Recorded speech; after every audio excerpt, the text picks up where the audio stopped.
if you've decided you're going to work with an artist, you've listened to the songs, you've kind of described what it is that you want to see in the songs, right? You know, how does the process go from there? We talked about rehearsal, we talked about set. How does that all go from the time we're going to make a record, to the time you send them off and hand in the record to the record company? Well, every artist, every situation is different. There's no one way that it goes on.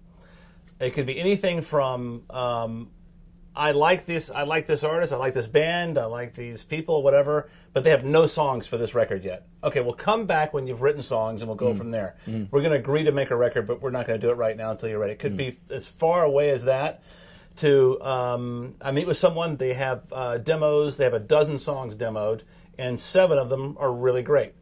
7's a pretty good number for me. If you've got 3 songs that are great, that's not enough yet. We've got to keep working.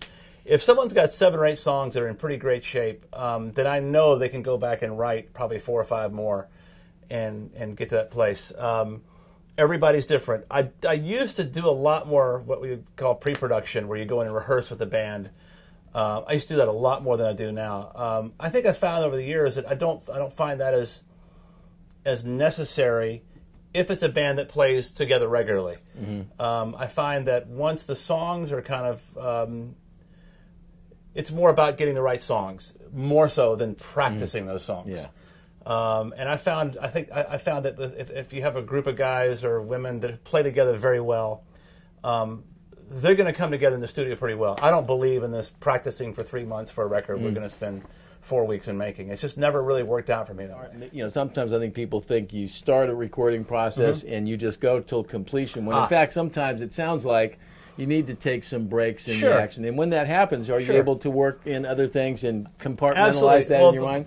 I work with lots of different artists, but it's important that when you're working with someone, they feel like they're the most important person there. You don't want to be working with someone and they feel like you're watching the clock for something else. You just can't have that. So sometimes, if you're working with somebody and they may be only have 4 songs ready, but you know you're committed to the whole process, I may go record those 4 songs, do them the best we can, have them sound great, finish them, send them on their way, let them go write the next batch of songs. I'll go work with somebody else for a while, or maybe they're going to go tour for a bit. But I'm a big believer in doing that. You know, so it's okay that you get them in pieces as long as everybody stays focused. I actually prefer to do it that way. Do you find sometimes that once people have something done, that it inspires the next round? That's what I like to think happens.